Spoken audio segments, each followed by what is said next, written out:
tweet from a guy named Jess Deer that says at KOT for a Q, please try.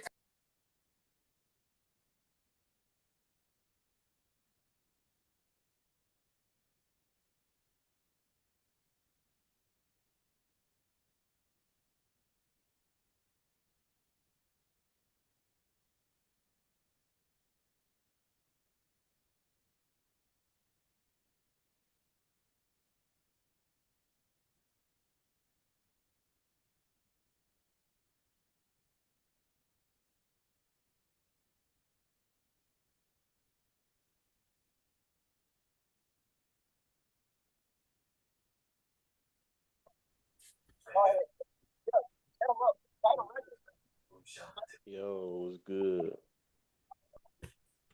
Yo,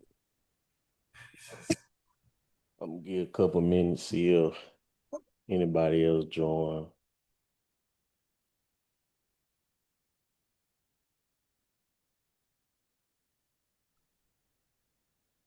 okay, that been starting out good already, boy. I thought that been look good. You put some time into that.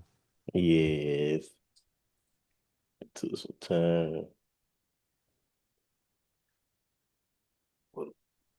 You made some questions. Questions? Yeah, like so, like answer choices and all that. Nah, I'll do Nah, that. not answered. It gonna be some question. I did.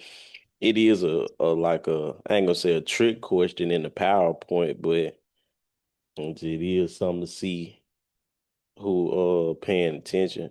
And who not?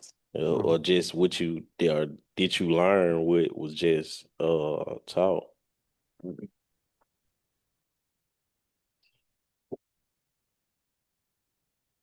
Yeah, I get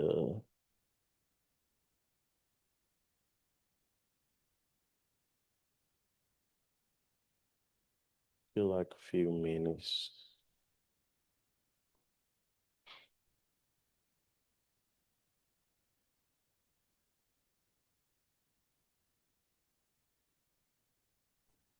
Wait, that little Zach. Yeah, it's that. Yeah, my boy here, man. Yo, Yeah. Yeah, yeah, what going on, Zach? good.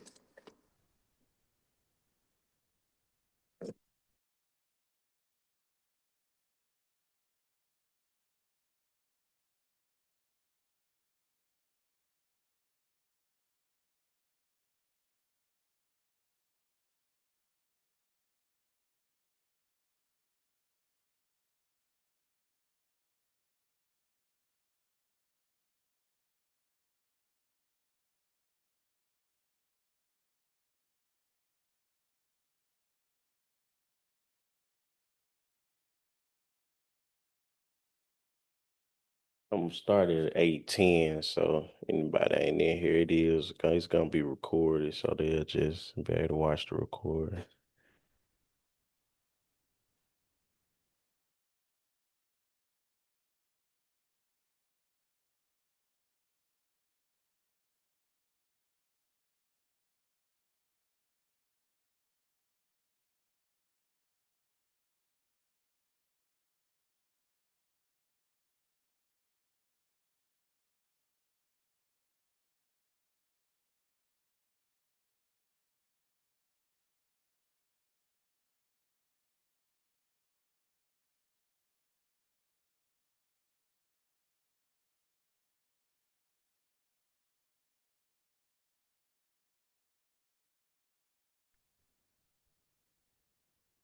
Yo, Yo, Yo, man. yes, sir.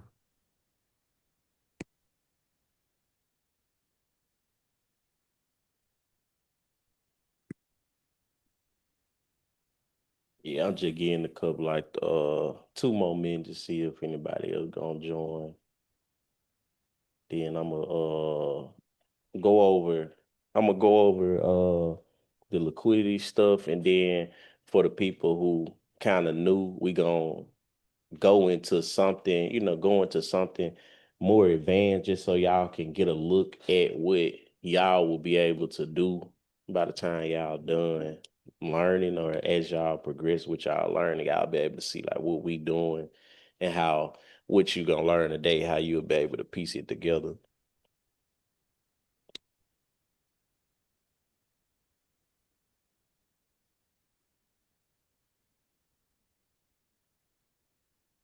But yeah, I'm gonna start with this. Just today we're gonna be talking about liquidity.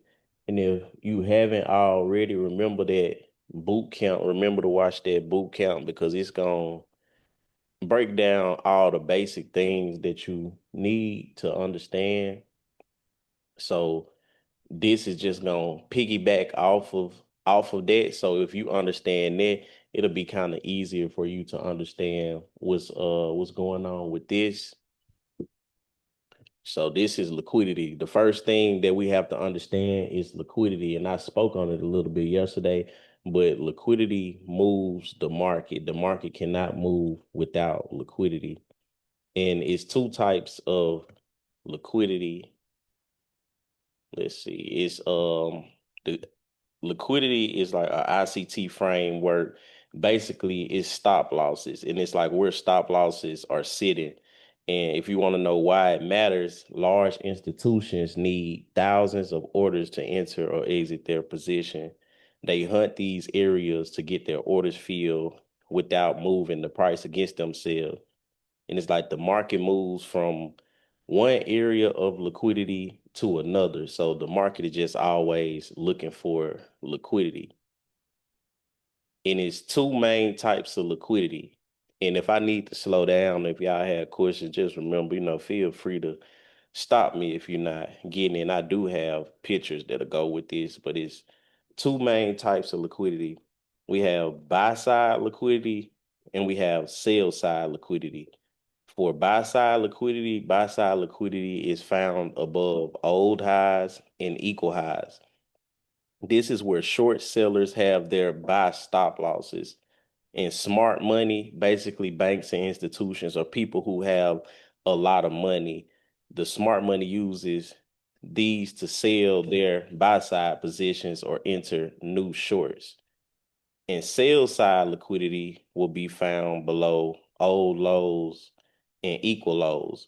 This is where long traders have their sell stops and smart money uses these to buy their cover shorts. So basically, I know the definition sometimes can be more confusing or it'll be too much when it's really simple. But basically, when you have buy side, let me go to the next slide. So When you you can have give a quick definition on the long versus short. You said on long versus short. Long is just basically when you're anticipating the market to go up. If you're long, you're anticipating the market to go up or prices to go up. And if you're short, you're expecting the market to go down.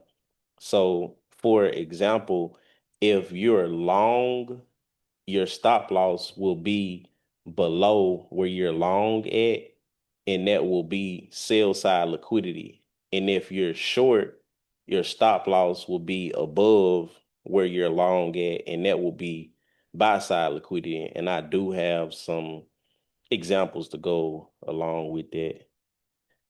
In the stop run, and this how the trap works because basically the bigger institutions, their goal is to try and trap retail traders, and we are retail traders. Like if you were here yesterday when Kendrick was speaking and he was talking about the money we put into the market and what we put into the market, it's not going to move the market. A lot of times the bigger institutions, they are like whales and we're like fish. They make a big splash when they come into the market. When we come into the market, you can barely even tell. We're not moving the market. They just use us at their will unless we can learn what they're doing. And that's what I'm teaching is how they operate. That way we can trade alongside of them versus being their food. And you have something that's called the retail trap. Most traders put their stop losses in the same obvious spots. Most traders put their stop loss just below a low or just above a high. To the market, these aren't just exits, they're liquidity. So basically, if you're putting your stop loss below a low or a high, it's easy to tell when you look into a chart. Like, okay, is people going to have their stop losses here, and people are going to have their stop losses here. So the market makers or the big banks and institutions, they understand exactly where your stop is at. So what you will see sometimes when you're trading, it'll feel like it's somebody on the other screen who has it out for you, because you'll get into a position, they'll stop you out. And as soon as you get stopped out, the position will then start going where you thought it was going to go. And this is not a coincidence. This is just how they operate. But if you can learn about liquidity, you can learn how to not be liquidity and how to trade with the liquidity. And this is an example because, like I said, liquidity is basically where stops are resting. And if you're looking at a chart, the best way to identify liquidity is looking for old highs or old lows. So if we're looking for buy side liquidity, it will be old highs. Like we have a high right here, we have a high right here, and we have a high right here.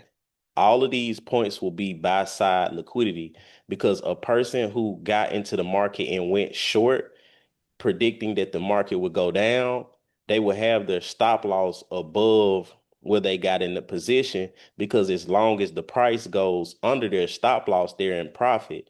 But if price comes back up above here, they're now not in profit and they're now losing money, so they will have to get out of their trade. And the same goes for if a trader enters here and they're predicting that the market is going down, their stop loss will be here. And then so we can use this one too, even though it don't have buy side on it. You could, as you see here, a trader who would have entered here, their stop loss would have been right above this peak. And as price went down, they would have been in profit. But you see what happened? It went down and then it came up, stopped them out, took that buy side liquidity, and then it went down. And you can see how it happened again here. These people who were going short here, they thought the market was going to just keep going down, but what ended up happening, they got trapped. The market went down, came up, stopped them out, and then went lower.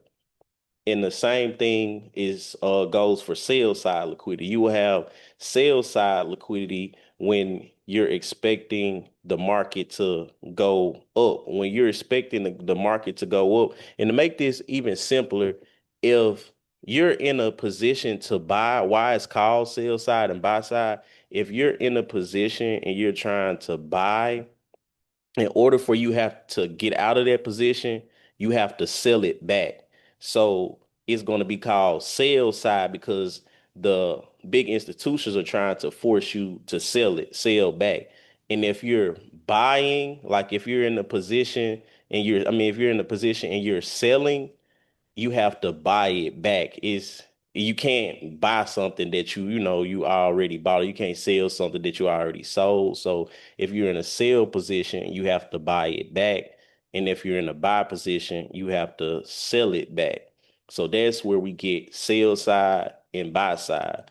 So with the sell side, as the market is going up, your stop losses will be below here, and you're just expecting the market to go up. And if you see right here, a person who would have entered here would have been expecting the market to just go up and keep going higher. But what ended up happening is it took this sell side liquidity right here and then went up. So it trapped those traders and then it went up.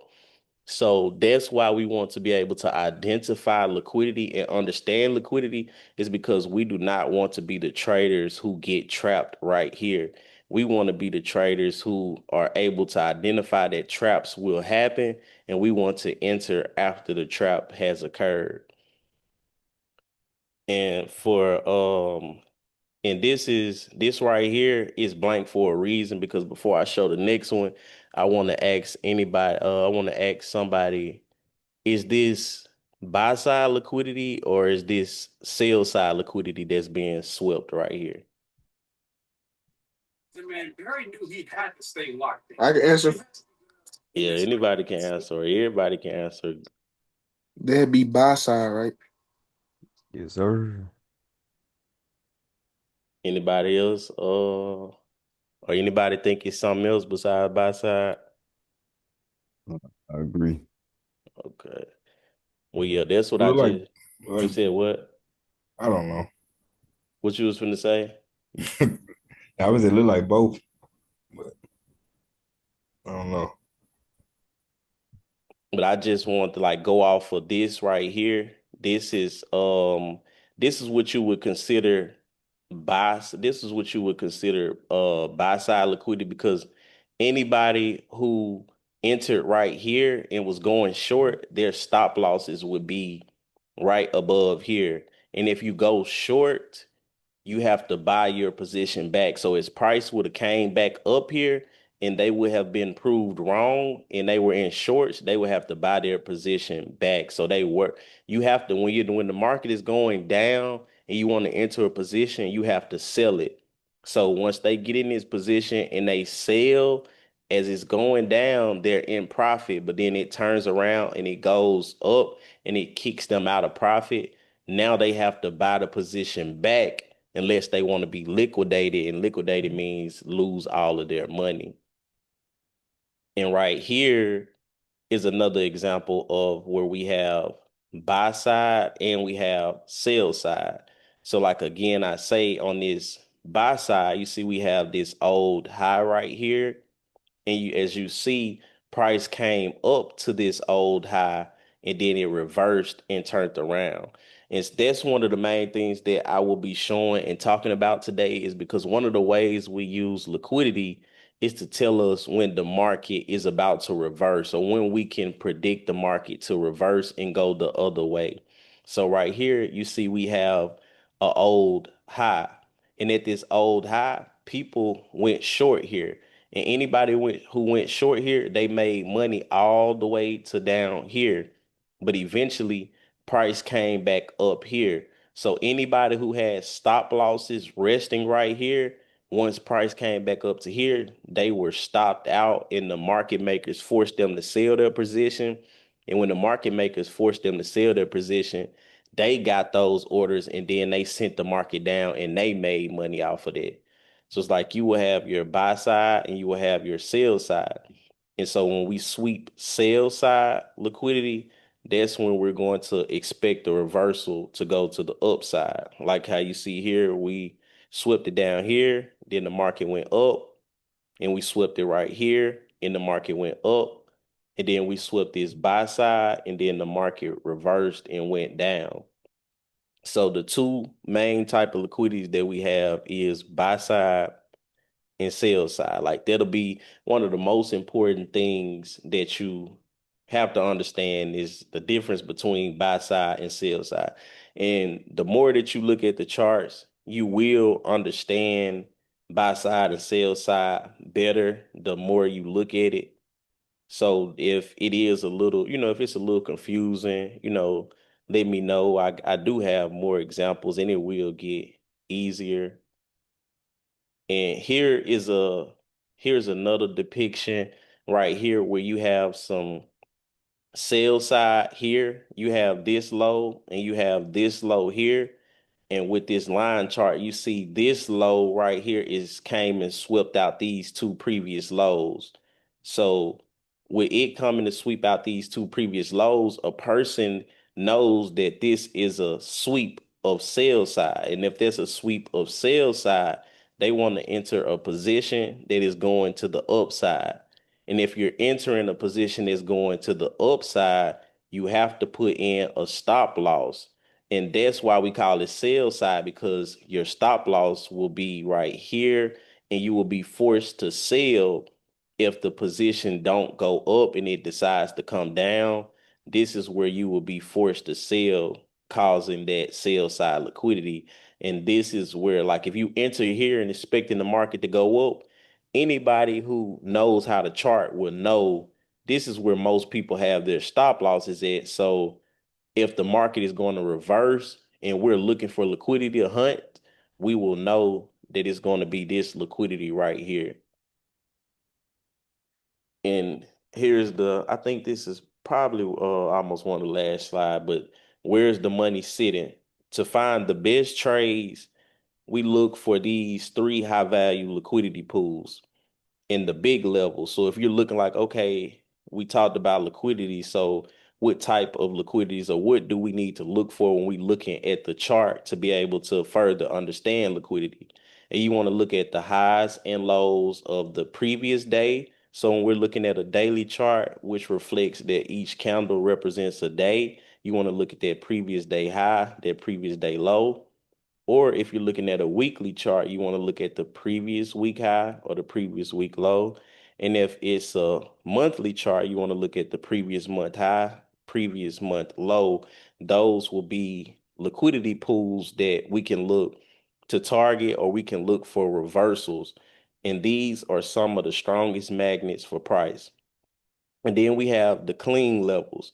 So if you see two or three peaks at the exact same price, so basically like if you have swing highs that are stacked beside each other, there is a massive pool of money sitting right above them, so the market loves to clean these out. And then we have the clock, which will be one of the easiest liquidity pools, in my opinion, which is session liquidity. So if you have watched the boot camp and you understand sessions, it will make this a whole lot easier on you to be able to catch reversals and even be able to understand liquidity, because session liquidity is some of the easiest liquidity that you will be able to spot because it's basically handed to you. You know exactly where the liquidity will be. You won't have to guess about it.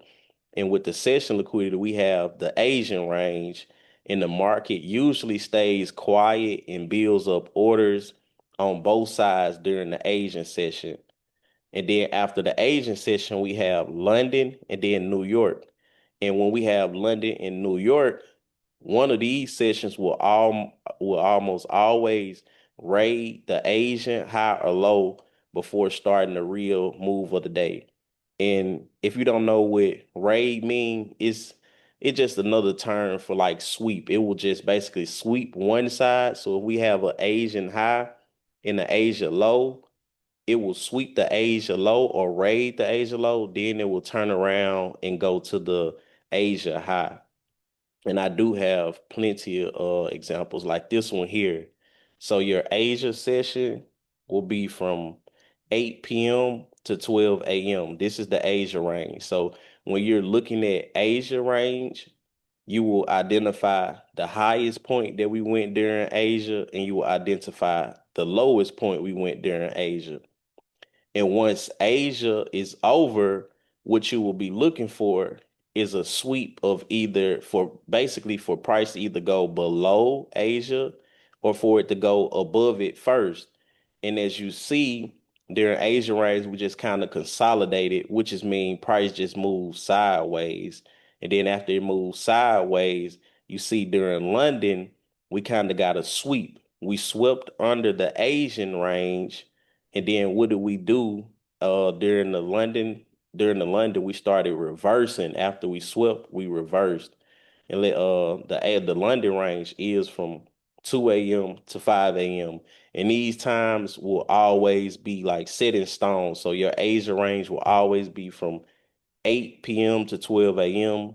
Your London will always be from 2 a.m. to 5 a.m.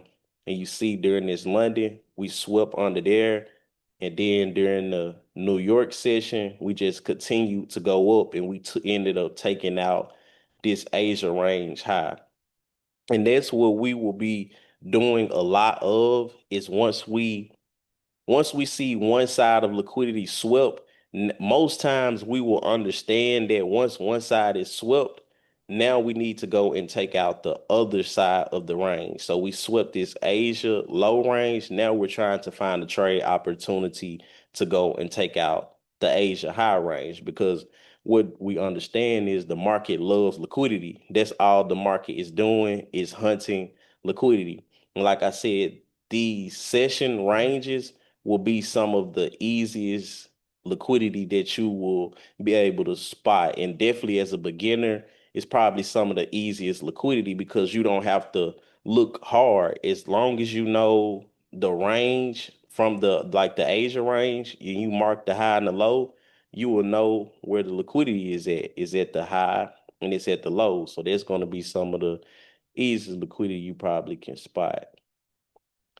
And if y'all got any questions before I go to the chart with some of the examples that I marked out, y'all just let me know.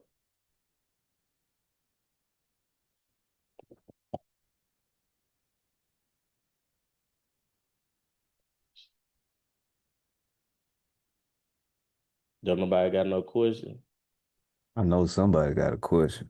Mm. I've been confused as hell on my I first got go. too many goddamn questions. I need to finish that Ask the damn boot motherfucker, camp. I man. ain't no point to ask me. I need to finish the boot camp Let's see. first. I'm Shit, stepping ask ahead that of the shit. night. Ask that shit, cause I you know don't you know got all what the these fuck people. going on. I'm just listening right now. Yeah. Yeah, that boot camp, once you go through, Yeah, I will. yeah, once you go through the boot camp, let me take this out. This a paper tray. I have a question. What you got? So, when you like trying to sweep the liquidity, you making your own stop like you buying in, then that's when you would buy like if it's a buy side, then you think the market about to go up, so you buy in then, and If then you saying if it's you saying is that's when it's a buy side or sell side, you saying is that when you're like buying or selling? yeah, Uh if it's buy side, we're selling okay, because the people, if it's buy side, like right here, we have a high. Let me try and zoom in. So if we have a high, like right here, we have a high right here, and you see we mm-hmm. came and took out that high. And if you remember from the slide, I was saying people who go short or people who sell a position, like think, because you can make money from the market going up or down. So you can buy or sell. So if you sell a position, in order to get out of your position, you have to buy it back. And like I can give you an example right here. So like let's say that I hit this sell button to sell a position, that's me saying that I think the market is going to go to the downside. And if I'm thinking the market is going to go to the downside, like right here, let's say I was thinking it was going to go to the downside, and then the market decided to come up. So let's see, I can do let's do this. Let's go back one more. Let's do that again. Let's see. We can do it from here. Start new. Okay, let's say prices, let's say prices here, and I see that prices here, and I decide for whatever reason that I want to sell here. And I say I want to sell right here. And then the market plays out, like the market plays, let's see, the market plays out and I'm in this sell position. So if I enter for a sell, if I enter for a sell here, as long as the market don't come above this high here, then I'm good. I can be in a sell position. But the moment that we come up above that high,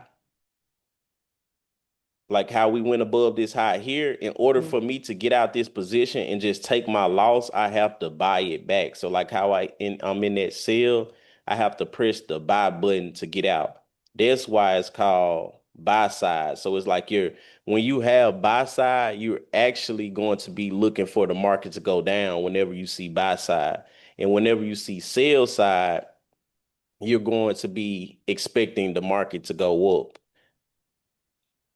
And I know that could be a little confusing when you starting out because you would think like, okay, if it's buy side, then I'm buying, or if it's sell side, then I'm selling. But at buy side, that's when you're actually selling because you have to buy the position back. That's why it's called buy side, because the people who are wrong, they have to buy their position back. And let's see, take this off. And the people who are, I can take this off too. And if we're in a position like this, and I give an example because this is a liquidity sweep. So like when you're looking for liquidity, you're just looking for like your swing lows or your swing points, how we have a swing point here. And you see right here, we came down and we swept under there. This is a liquidity sweep where we got a reversal. Price was going down and now price came and swept this liquidity, went under this low and swept out all of those stops, and then price went up. So if anybody got into a position here thinking that the market was going to go up, they are in a buy position. They're in a position that is they're buying and they're expecting the market to go up. So if they're buying and expecting the market to go up, they will have to sell if they're wrong. So that's why it's called sell side, because it's a lot of stop losses down here that require you to sell in order to get out. So just like here, anybody who was in this position expecting the market to go up, they would be forced to get out of their position and sell once the market came down and swept under here. And like I was saying earlier, one of the main purposes that we're looking for liquidity is because we want to find a reversal. We know that when we see a liquidity sweep, and if it's a good liquidity sweep, it will cause a reversal. And what a reversal is if the market is going down after we sweep liquidity, then we will expect the market to go up. Let me see somebody. What's up, Sam? And like right here, how we got to sweep here, and the market was going down until we swept this liquidity. Once we swept it, then we could be expecting to buy right here. We could be expecting to buy here and then expecting the market to go up. And I got plenty. Let's see. Like even here, if you look here, we have all of these right here. We have all of these lows. Like we had this low here, this low here, this low here, and even this low. All of these lows are liquidity. So under all of these lows, people have their stop losses here. And remember how what I said is that in order for someone to get into a trade, someone has to sell. So for these institutions, they have to make a lot of people sell. And it's a lot of people who are trying to buy here. It's a lot of people who are trying to buy here. It's a lot of people who are trying to buy here and who are trying to buy here. So what the institutions will do is they will bring the market down and they will make the market come right under where all of these people bought it. And now that will trigger them out of their positions. They will be out of their position. And that's what we want to see as traders, because we know when we see a liquidity sweep, that can cause a reversal. And you see the market was going down, and then the market decided to go up after we swept liquidity. And I think, let's see. And like I said, if y'all have questions while we're going, stop me and ask the question so I can make sure I'm everybody trying has. to figure out the time frame of this shit. So when you buy in, how long are you holding before you sell? Like what's the time frame? You holding on this shit 5, 10 minutes, an hour, a day or so? Like how that shit work? When it comes to time frame, it just that varies. Time frame is going to vary on what type of trader you are. So that's that's going to depend on like you as a trader, and like the more that y'all learn, y'all will understand what type of trader you are, and everything that you learn is going to transfer to each time frame. So if you want to be somebody who trades liquidity sweeps that happen on the 5 minute time frame, you can. If you want to be somebody who trades liquidity sweeps on the daily, you can. So the time frame is going to vary. You have like within us, it's some of us who trade like I basically I scalp a lot. So that means I'm in and out of trade within minutes. But we also have people who are in trades for hours. And like I also swing trade, so that means I'm in trades for days. But that's something, the more that you learn, you will understand like what time frames are important, because basically the smaller the time frame that you analyze the chart on, that's typically the amount of time that you're expecting to be in a trade. So it's like if you're analyzing charts on the hourly or above, then you can expect to be in a trade longer. And if you're analyzing the charts on the 15-minute and below, you are expecting not to be in the trade as long. Or sometimes you can be in them a little longer. So it's like but I do analyze from the top down, which will be like I start on the daily, then I go down. That way I can know what the market is going to do over the next couple of days. And then I can know what it's going to do over the next couple of hours. And I can know what it's going to do over the next 15 minutes. And so you can, once you learn, you will be able to transfer your learning to each and every time frame, or whatever time frame that suits you. Because that last chart that we were just looking at, we were looking at liquidity sweeps that happen on the 4 hour time frame. So that would have meant every candle represents 4 hours. Right now, we're looking at Bitcoin, and these liquidity sweeps that we're looking at on here is daily candles. So each one of these candles represents a day. So if we're looking at liquidity sweeps that are happening on the daily, this means you will probably have to wait longer for trades to happen, because each candle represents a day, versus like on the 4 hour, each candle is 4 hours. So you will have more 4 hour candles than you would daily candles. So right here, again, if you remember, the whole point of us looking for a liquidity is because when we see liquidity sweeps, we can expect a reversal. And what I mean by like a reversal is if price is going up, like if price is just going up, when we're looking for a reversal, what we will be wanting to see is we'll want to see a liquidity sweep happen, and then we're expecting a reversal, and we're looking for price to go the other way. So it's like how price was just going up, up, up, up. When we get the liquidity sweep that we're looking for, now we're anticipating price to go down.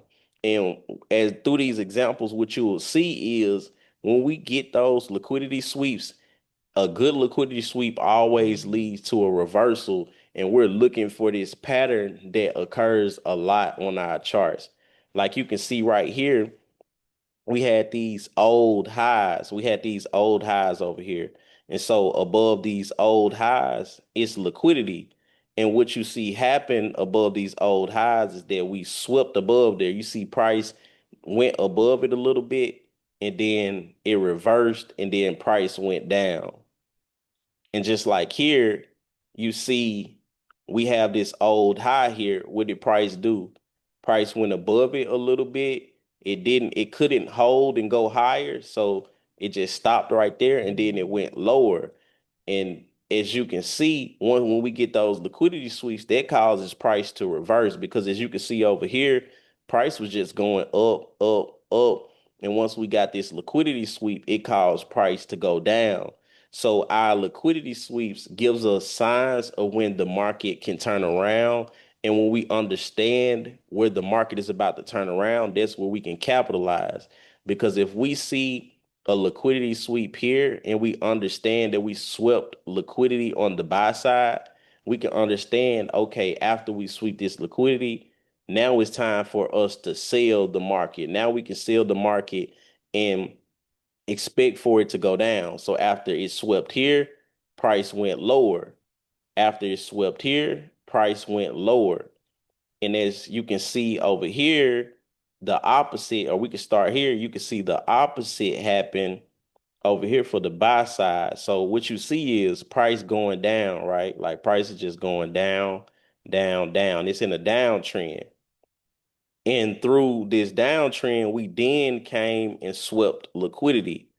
After we swept this liquidity right here, what did price do? Price reversed and went to the upside. So what we look for is we look for those sweeps. That way we can know when price wants to reverse. And if you see right here, price was going up, like price was going up. Then we came and we swept this liquidity. We got a reversal here and price started going down. And let's see, I'm gonna show I know somebody had said line charts help too. So like I'm gonna try and show it on a line chart real quick. And if you see right here, we have an old high right here. So like an old peak. And if you see this peak right here, price went above that peak and it reversed and then the trend started going down. And like if you see right here, we had these old highs or these old peaks here and this old peak, and you see price went above that peak and it started going down. So what we will use liquidity sweeps for is we will use them to be able to tell us when price is about to go the other direction. And when we understand when price is about to go the other direction, that's when we will be able to capitalize and be like, okay, we see that price swept right here. So it's time for us to start selling. It's time for us to get in some sales and take the market to the downside. Just like right here, I think I already showed them. We got another one here. Like we got this old low right here, and we got all of these lows over here. Price went below these lows, and then price started going up and going up. And just like over here, we have all of these lows that are stacked right beside each other. Like we have all of these old lows, and you see price came down, swept below those lows, and then price turned around and started going the other way. So before I go to the next one, do anybody got any questions, or is it making any sense, or do I need to do a better job? Oh nah, you broke that motherfucker down perfect.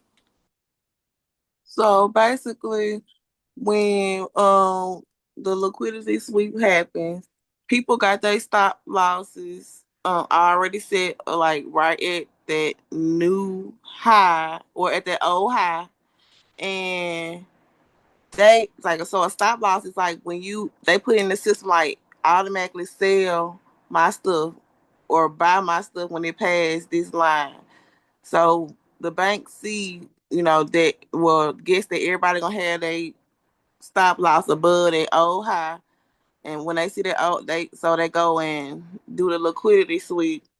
That means like everybody, once the price go above that line, they it's like they automatically buy, right? That's what they mean, right?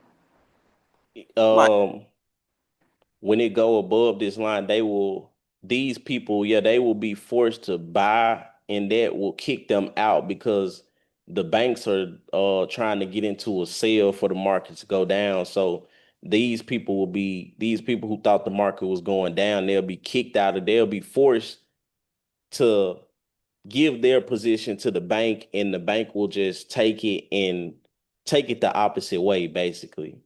mhm. You know, let's see. Let's see. In this one right here, what I'm showing here, it will be on the 15-minute chart. This right here will be on the 15-minute chart, and I wanted to show some sessions. So this will be some sessions, and this will be, like I said, sessions will probably be one of the easiest things that you will be able to find, how the easiest ways you'll be able to find liquidity. And right here, like I say, and if you don't remember the sessions or you haven't learned about the sessions yet, I do cover that in the boot camp. But for a session, for Asia session starts at 8 o'clock. And on your chart, it's going to be in military time. So 8 o'clock will be 20. And then you have that's Asia open, and Asia close will be at 12 p.m. I mean 12 a.m., which is 00 on your chart. So right here, I marked out the Asia open and the Asia close.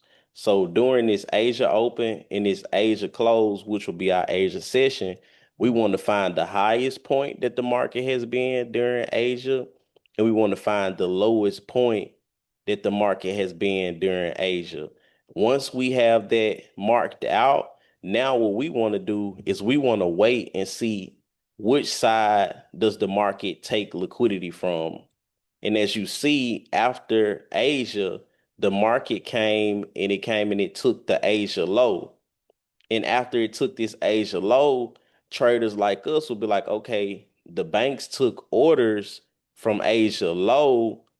It's a good chance that they will make the market go up and now take Asia high.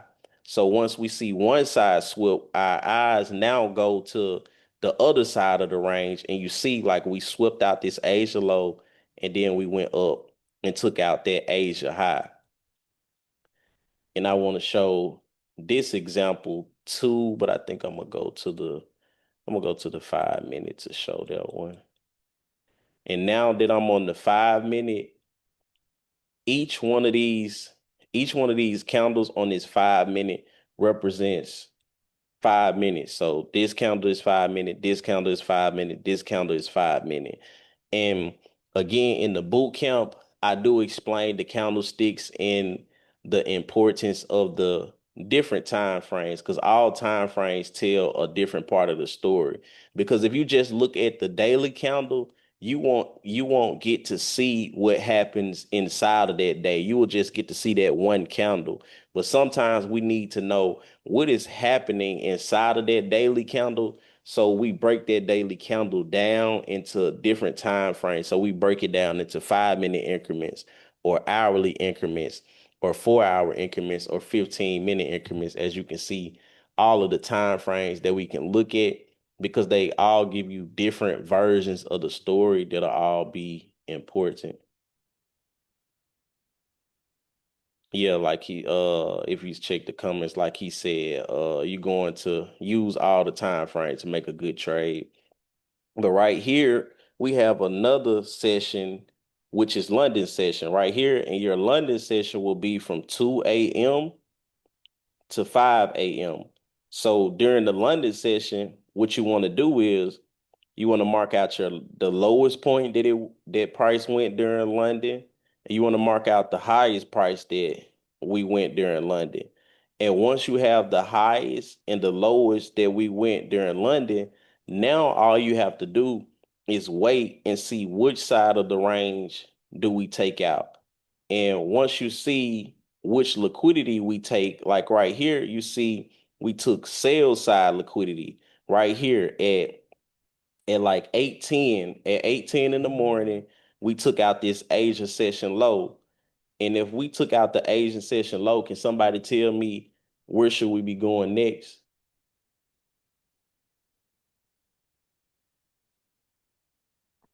Hi. Yeah, we should be going to take out that Asia session high. And that's what liquidity basically helps us do, is liquidity helps us be able to pinpoint where can we see the market going next. So it's like once liquidity is taken somewhere, a lot of times when liquidity is taken, it triggers reversals. So like if you see here, price was going down. Like from here, from the London high, price was in a downtrend. Like price was in a downtrend. Price was going down until it took this London low, which is session liquidity. And once it took that liquidity, then price reversed and started rallying the other way. So what we will be using this for is, once we understand one side of the range has taken liquidity, now our eyes will go to trying to find a trade to the upside to take out this London high. Can you buy in the Asian market and hold? Yeah, you can.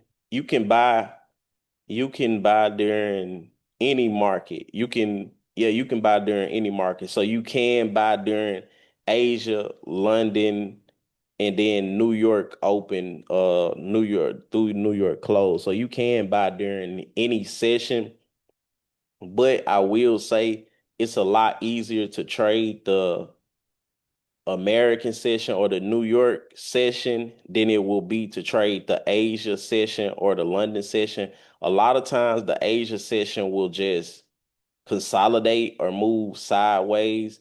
A lot of times you get the most movement during your New York session. Like sometimes it's exceptions where the other markets move, but a lot of times that New York session will be the best. But you do, like sometimes we do catch great trades during Asia.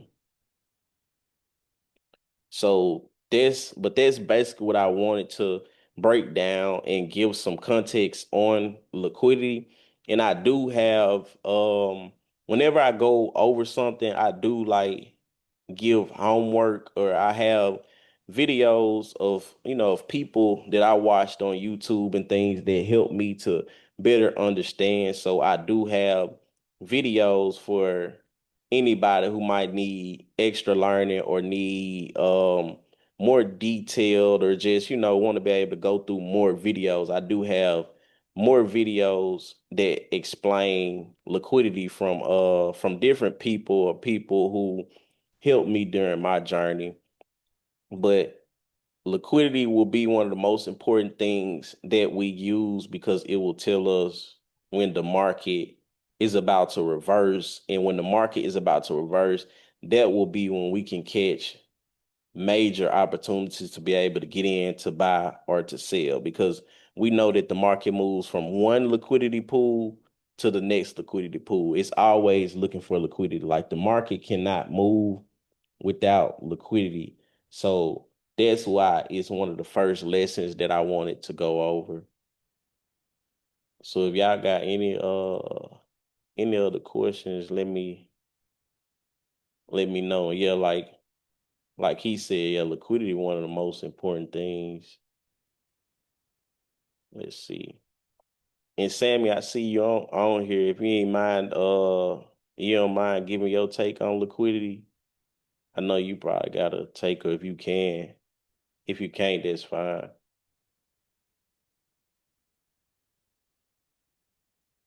Or anybody really.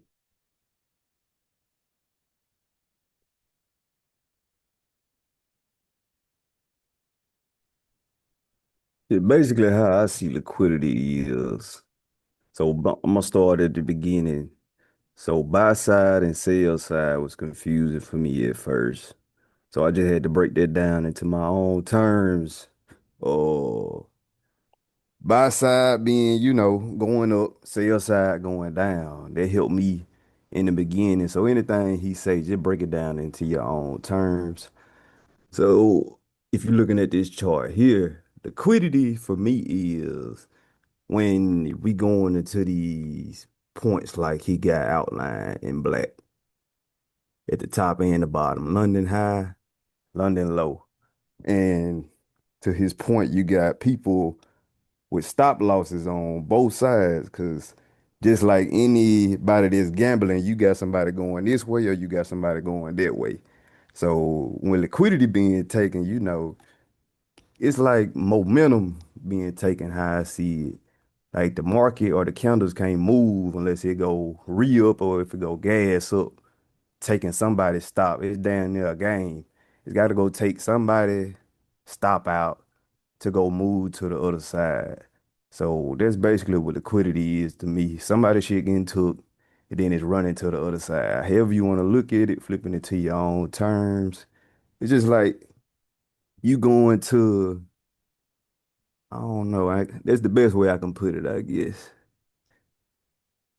Yeah, but yeah, that was, yeah, like he said though, you whatever terms, I don't want nobody like get too caught up on the terminology or the proper way of doing things. Like however you have to make it make sense to you, or whatever lingo you have to use to be able to make it make sense to you. Cause like people who like football, liquidity might be to you, like being able to understand it might be the defense is trying to take the ball from the other team.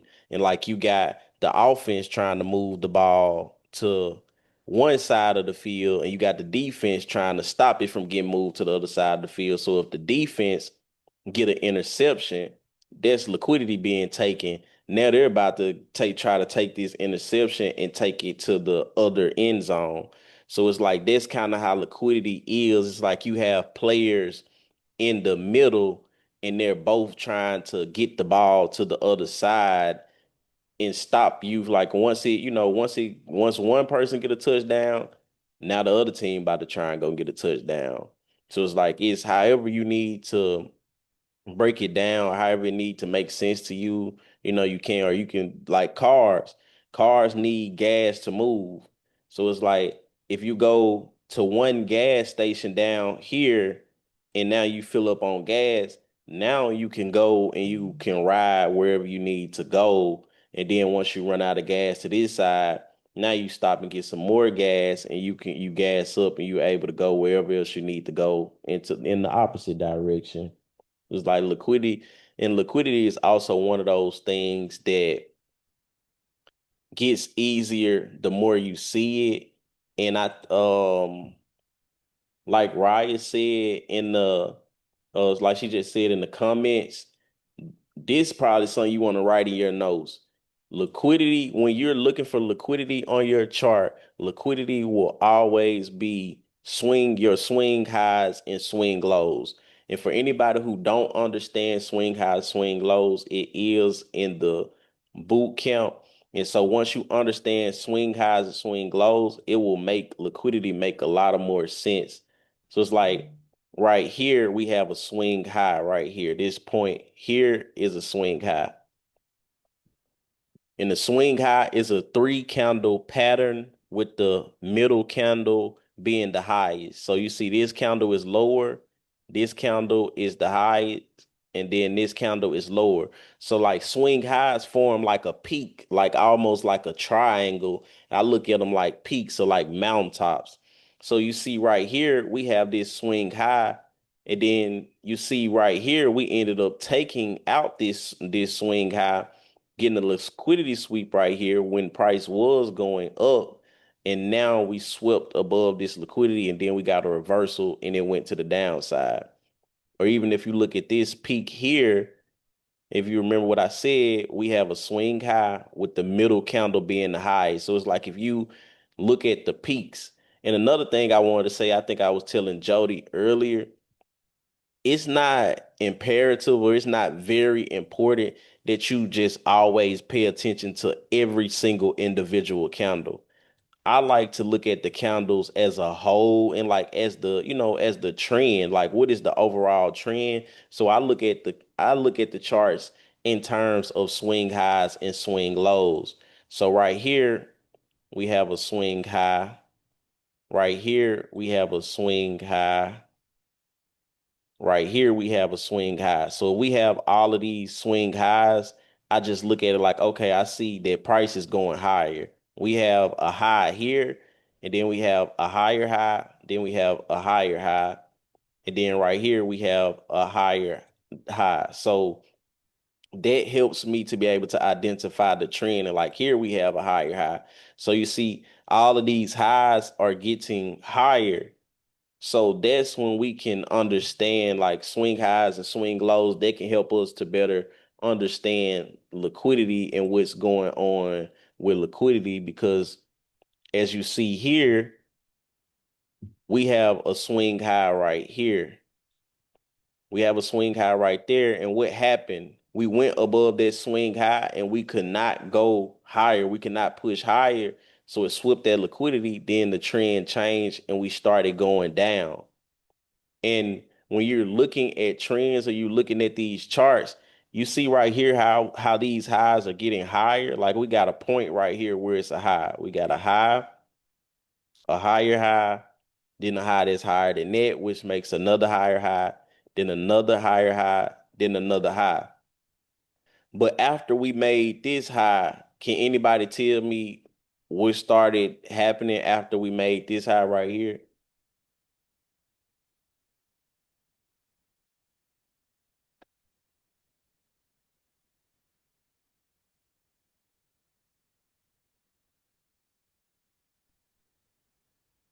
That's not a liquidity sweep because it didn't go up past that new high. It didn't make a new high after that. Yeah, it didn't make a new, but yeah, it didn't make a new high. And that was the answer that I was looking for. It's just like you see how we were putting in new highs, like another way to tell that the market is reversing is when we're constantly putting in new highs and then all of a sudden no new highs are being created. Because in order for the market to keep going up, we have to continue to make new highs. So if you look at this that I'm about to draw, you see we have a high right here, price pulls back. Then what do we have to do in order for price to go higher? We have to create a new high. And then we pull back again in order for price to go higher. We have to create another new high. And we pull back again. What do we have to do for price to keep going higher? We have to create a new swing high, and then we pull back again. What will stop the trend or what will let you know that price is no longer going higher is then we don't put in a new high. Like you see here, this high that I just made is not higher than this one. So that will be a sign to you like, okay, price is no longer going higher. So the trend is changing. Then, you'll get something like this where the highs start getting lower, and that's how you can like see the trend of the market. Like you got a swing high, another swing high, another swing high, another swing high. Then all of a sudden the highs start getting lower. That's an easy way for you to be able to tell the trend. So it's like it's important that you understand what a swing high is and what a swing low is, because that will be used for everything that we do. Swing highs will be used for us to be able to identify liquidity. Swing highs and lows will be identified for us to be able to tell the trend. And those are some of the most important things that you want to be able to understand is where is our liquidity at and what is the trend.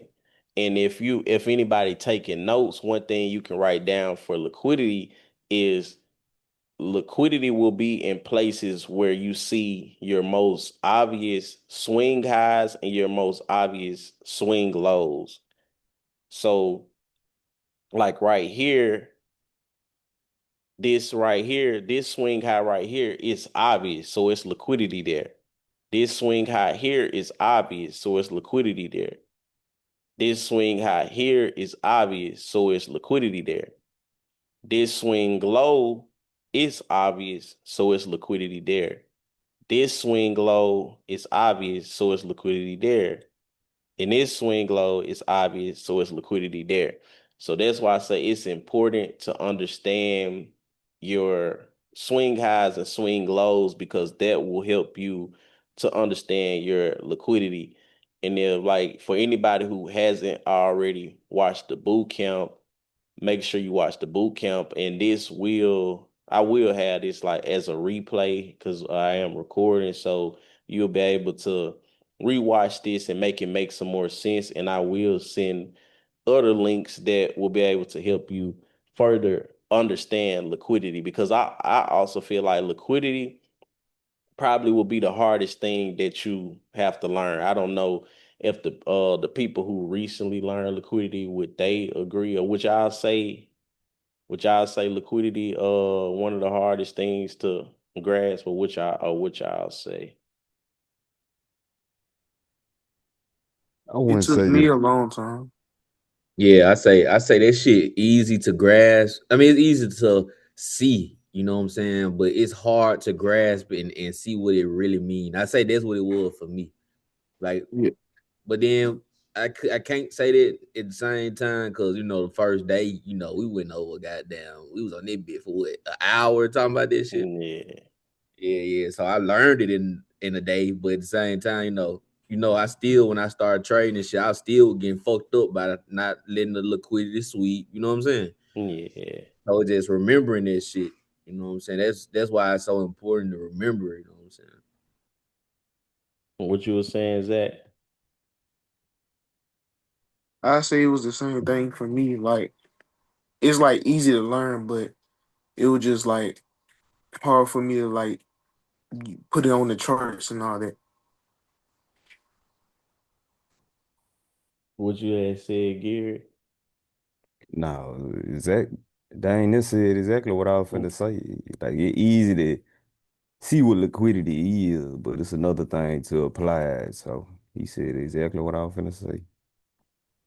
Yeah, so I was just gonna ask, like, in this scenario, when would you get into the trade? Like, because like I see we looking at the trends, but if you in it during the time, I guess we will look for the new highs after the new low.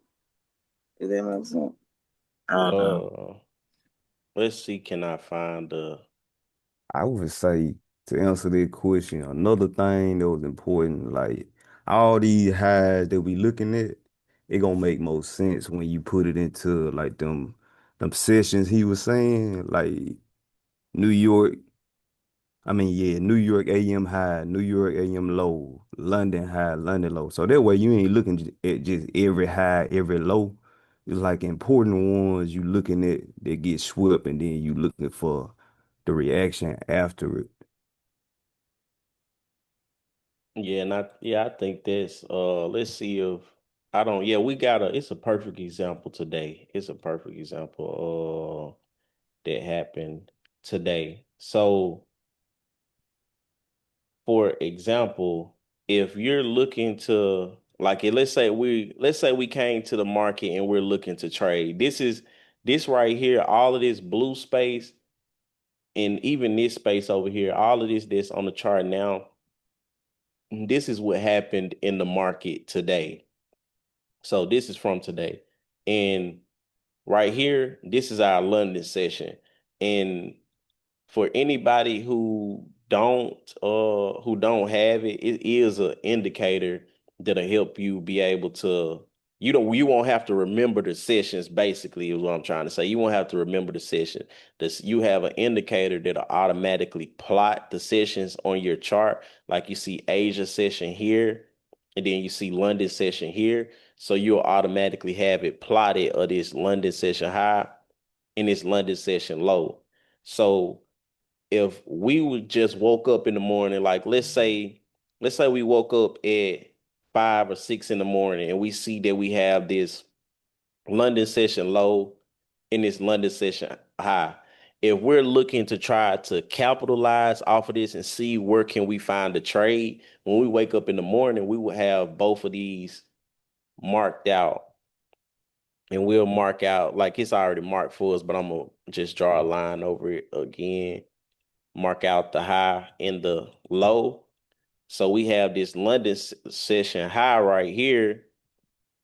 And when we come to the chart, what do we see? We see that we swept above London high, right?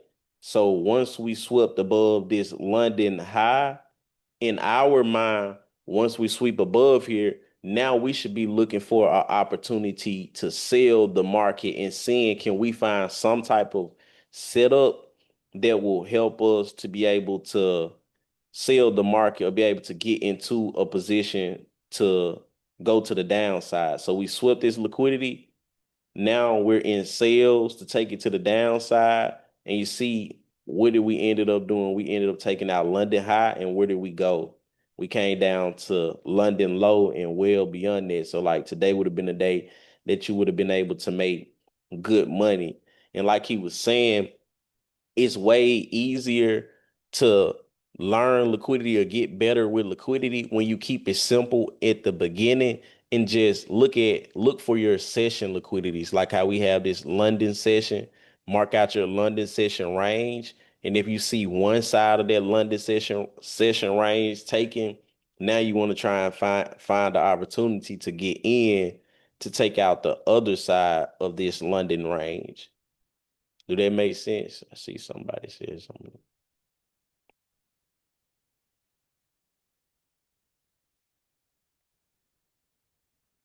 And I think too, liquidity is just also like, because I know some people might be confused. Liquidity is one of the first things that we go over, but it's not the whole puzzle. We go over different things. Like we're gonna go over liquidity, we're gonna go over fair value gaps, and we're gonna go over entry.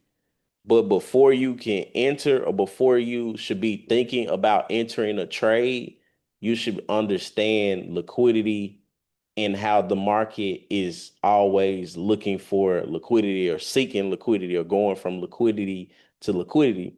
And once you can spot a liquidity sweep happening, and once you can understand the liquidity sweep, well, what's going on with a liquidity sweep, then that's when we move to, okay, this is what an entry looks like after we swept liquidity. This will let me know or confirm that we have really swept liquidity. Because I know that's probably the question that many people have is like, okay, we swept liquidity. How do I get in or what's going to put me in? And that's something that we will go over, but we take it step by step. That way, it's not too much of the puzzle trying to get put together at one time. And that way, it's not just way too much overwhelming because you're learning liquidity, the entry, and this, and stop losses, and all of that at one time. So we break it up to make it a little easier.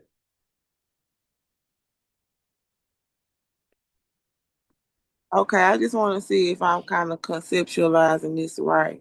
So when we see this liquidity sweep, it broke the old high of London, then we gonna say like, okay, so we should expect a downtrend next, and then Yeah. make it like a sell side where you want to buy low.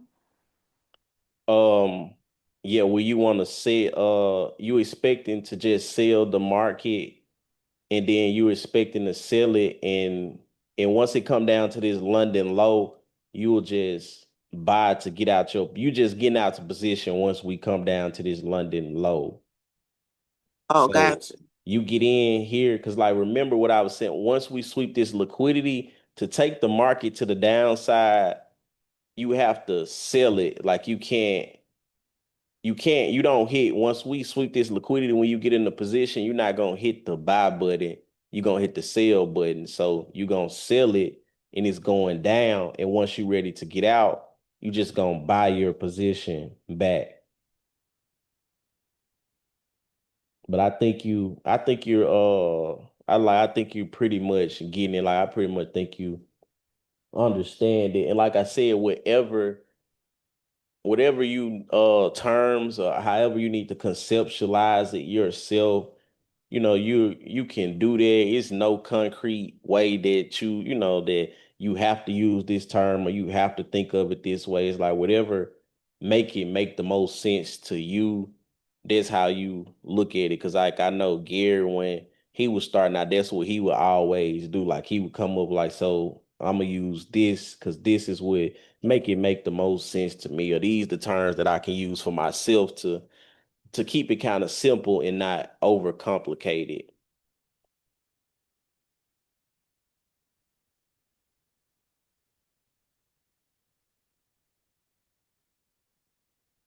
Let's see. Do anybody else got any more any questions? Even the experts, if the experts want to go over some.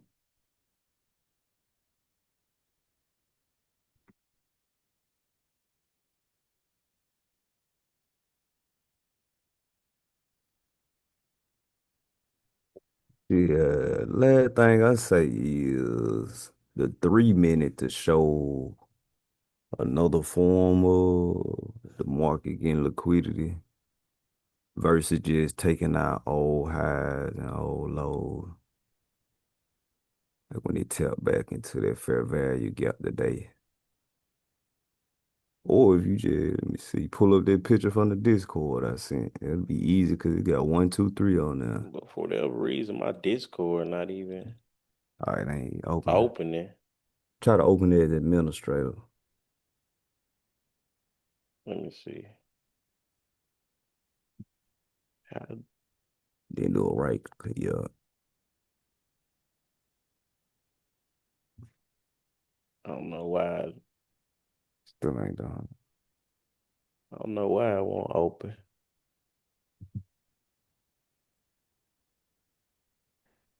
Yeah, I couldn't get it to open. I was trying to get it to open earlier, but it would Tripping. it was tripping. See what time it was. But I think it was here. I think this is it right here. Yeah, it happened at 9:39 and Oh, 9:42. I think. 9:39. Yeah, then 9:42. Let's see. I must Which one you on? MN? Oh, I was on MNQ. You on ES. Oh, that's the problem. Yeah, Yeah, yeah, see. yeah. 9:39 Yep, no two right there in right there. 9:42. Yep, no two. Okay. Cause that'll show like the importance of fair value gaps too, I Yeah. guess.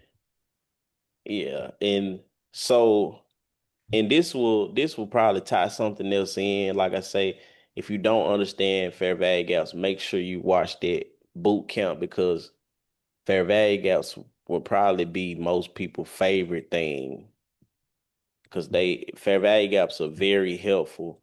So, and it's something that we look for after we see a liquidity sweep. After we see that liquidity has been swept, we're looking for things to let us know that this liquidity sweep is going to hold. So, one of the first things we look for, like I went over in the boot camp, is a break of structure. Like we want to see a break of structure. And right here, what you see prices in an uptrend. Like we have this low right here, but then prices just going higher. And what end up happening is right here, we have a break of structure. We have this swing low right here that is being broken. So at one point, we had these lows that were just getting higher. So you see, we have this low here, and then we have a lower high or a higher low, and then we have another higher low. So basically, the lows are just getting higher, which means that price is just constantly going up. Price is just constantly going up. And right here, we have a break of structure because instead of these lows steady getting higher and price continuing to go up, price broke that trend. Like price broke the trend and then we started going down. So once price broke that trend and started going down, something that we look for is fair value gaps. And fair value gaps is a three candle pattern where you have one candle, which is be like a candle here, a second candle, and a third candle with a big gap in the middle. So you see how we have this gap right here. What will happen is we will have this gap created. Price will move away from the gap, and then price will return and enter this gap again. So once we see a fair value gap, we enter as soon as it taps into this fair value gap, and then we'll just let price go down. Like we're entering here, and then price is just going down, and we can just ride it down. So like fair value gaps will be one of the most important things that you should understand. And like if I do have videos in the boot camps and I will send some other videos for anybody who needs them because that's part of the process. Like I basically just summed up the whole process that we will be using at the beginning of everybody learning. We'll look for a liquidity sweep, like a breaking structure, and then we'll be looking for a fair value gap for price to tap into, and that will let us know that we can enter and take price to the downside.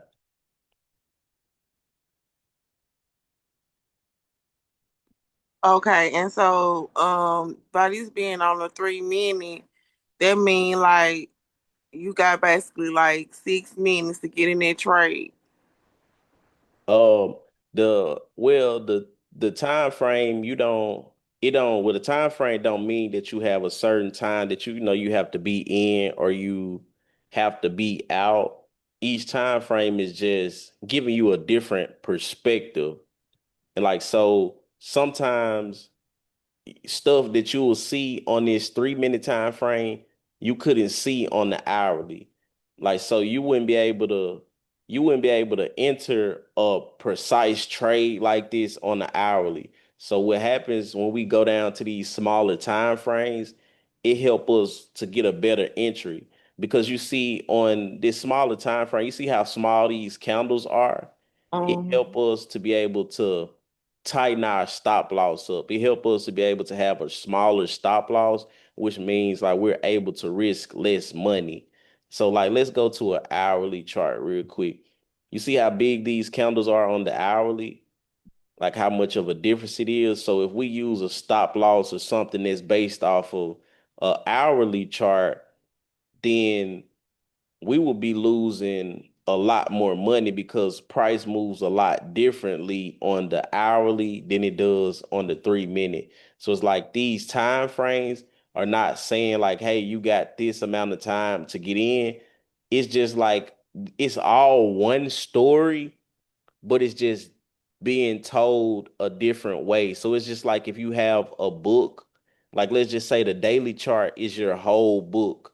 But if you want to get into the book and read more about the book and get more details on the book, you want to go into each chapter, which will be like your time frame. Like if you go to the 4 hour, it'll tell you a different story. If you go to the 1 hour, it'll tell you a different story. So like the time frames too, also if you're looking for a trade, if you're looking for a trade to happen faster or in a faster amount of time, then you can go to these lower time frames and you will be able to execute it a little faster, but that's pretty much all the time frame. What did Z say? Yeah, every candle, he said every candle closes in 3 minutes on the 3 minute. Basically, every time frame candle is how long it took to create that candle. So every 15-minute candle, it took 15 minutes to create. Every hour candle, it took 1 hour to create, which is why we put them together. And it's like you Oh, also, what you can I say say? something right quick? Yeah, Like, can you show her right there? Like, what? Okay, New York AM where it started it. right here. Yeah. Okay. You see, absolutely. Can you hear me, ma'am? Yeah, I hear you. Okay. You see how the candle? You see how in 3 minutes it did all that. It went all Mm-hmm. the way down. Now go to the hours though. Now go to the hour. Now where that It's same right here. candle right there. That's it. That's it. Did that whole 3 minutes is right in that one candle right there. Like all that we Mm-hmm. just saw. It just was so many candles that it was just so many candles. But when you look Okay, in the hour thing, it's one big candle. You get got you. it? Yes, like he was saying that this the 3 minute breaks down this hourly candle into more candles so you can get a better picture of what's going on inside of this hourly. So like let's see, we can mark out Like every 3 minutes, it was still going down. yeah, every so you can know every 3 minutes price was still in a downtrend, and you can in these lower time frame, the lower time frames can help you to be able to kind of be early to know what's going to happen on the Mm-hmm. higher time frame. And two, if if we're looking for something on this lower time frame, sometimes you can see stuff that you can't see. Like you see all of these candles. Like let's start from 9 a.m. I'm gonna draw a box from 9 a.m. Let's find 9. Like this is 9. This starts 9 right there. And this, let's see, let's see, where does 9 end?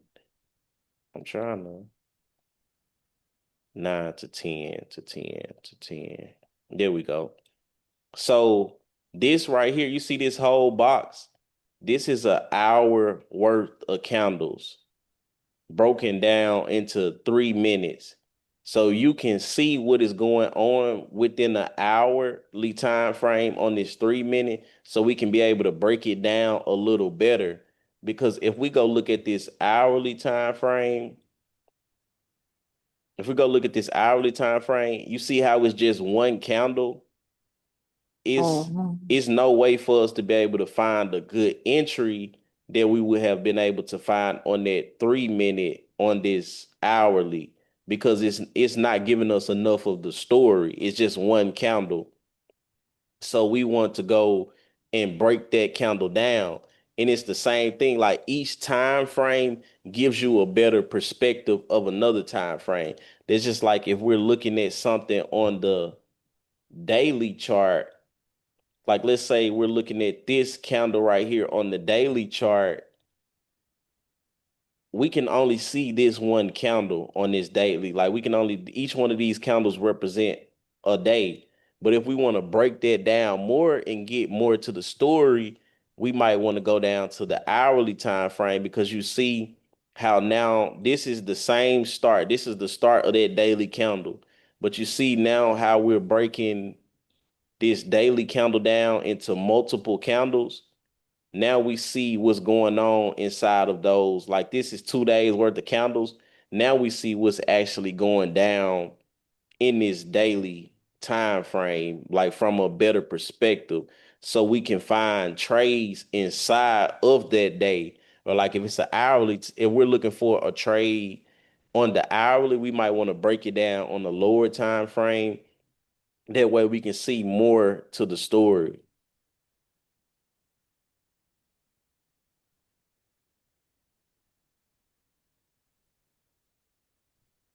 I got it. So if you wasn't on the 3 minute time frame, you wouldn't have really been able to see that fair value gap. That's exactly what we saying. Yeah, if you on the higher time frame, you won't be able to see the same details that you can see on these lower time frames, which you would have missed the entry. Like which happens to us sometimes as traders. Like we might be on one time frame and then we'll forget to and check out the other time frame and we'll be then missed our opportunity because on the lower time frame, a fair value gap would have been then formed, but it didn't form on that higher time frame because it's just one candle. So in order to see what's really going on that higher time frame, we want to break that down into smaller candles and smaller increments. And also too, when you're looking to enter a trade, like let's say right here we swept this London high, if we sweeping this London high and we're waiting for a sweep and we're waiting for us to go back into the range, you see right here, it just takes 3 minutes. It takes us like we close right here, then we got another 3 minutes. So like let's just say this 3, 6, 9. In 9 minutes, we close back inside of this London range. But if we went to like a 15-minute chart, and we waited on the 15-minute candle to close back inside of the range, we would have had to wait a whole 15 minutes. And that 15 minutes that we waited, by the time we waited that long, we have missed some of the trade waiting on that whole 15 minutes to close. So that's why we use other time frames because they can help us get earlier entries or better entries. So that's why we pair lower time frames with the higher time frames. I got you.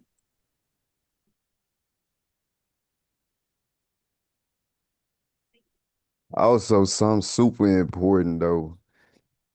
Like, don't spend your whole time on them lower time frame. Even though that's where you want your entry. That's where I was losing heck of money at first, starting out trying to learn it, cause I was trying to understand the concept like on the wrong time frames. Like I'm looking on the 3 minute or the 5 minute the whole day, but it's still super important for me to look on the 1 hour and the 15 minute to know what's going on, because you can see liquidity sweeps or certain, like, I don't know, certain stuff that'll make you get into a trade or you think a trade good because you looking at those lower time frames. But just make sure, like, before you even getting into a trade, make sure the higher time frame is reading something important for you to get into that trade. So don't disregard or disrespect the higher time frame, even though you're looking on the lower one. That Yeah, makes sense. yeah, because the higher the time frame you're looking at, the stronger it is. So like right here, we see these swing points on this 4 hour time frame. Like you see all of these swing points right here on this 4 hour. We got 1, 2, 3 swing points. So if we're looking at swing points on this 4 hour, a 4 hour swing point is always going to be stronger than if we go and look at a swing point on a 15 minute. So it's like we also have swing points on a 15 minute right here. Like we got this swing point, we got this swing point, we got this swing point. So it's like you want to look at your swing points on the higher time frame because they'll make more sense and they'll be stronger than the swing points on the lower time frame because what'll happen is you'll look at a trend that's happening on a lower time frame and sometimes it'll fake you out because it's not as strong as the trend that's on the higher time frames. And what'll once we piece this together, like once we move from liquidity, it'll make more sense also on why we're using multiple time frames because we use one time frame to analyze on and to be able to see the trend. And once we have identified the trend from the higher time frame or the overall trend, then that allows us to drop down to the lower time frames and find a good entry. That way we can be able to see our fair value gaps and other things like that. But everything first comes from our higher time frames like the daily or the 4 hour or the hourly. Yeah, it just look like the lower time frames are more volatile. It's a lot more going on because it's shorter time frame, so it makes sense. Yeah, yeah, exactly. And if nobody got any other questions, I'm gonna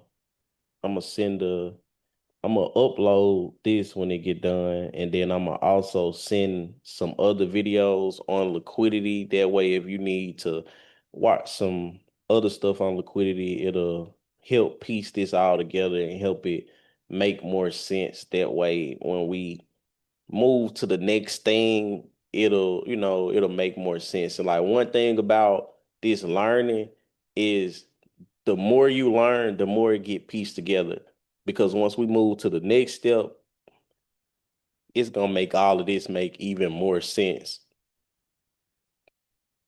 But we just going step by step to be able to understand it. And for anybody who confused or feel like they just threw in the middle or don't really understand, watch that boot camp and I guarantee you everything will make sense to you because that's how Z was. Like he jumped in the middle and he just started learning and understanding other stuff. But once he once he went back to the basics or once he did the everything start, making sense or just the more he paid attention, it all came together and made sense. So like make sure you watch that boot camp and if you need me to repost the link in the Discord, I can, but it's under the beginner boot camp tab in the Discord.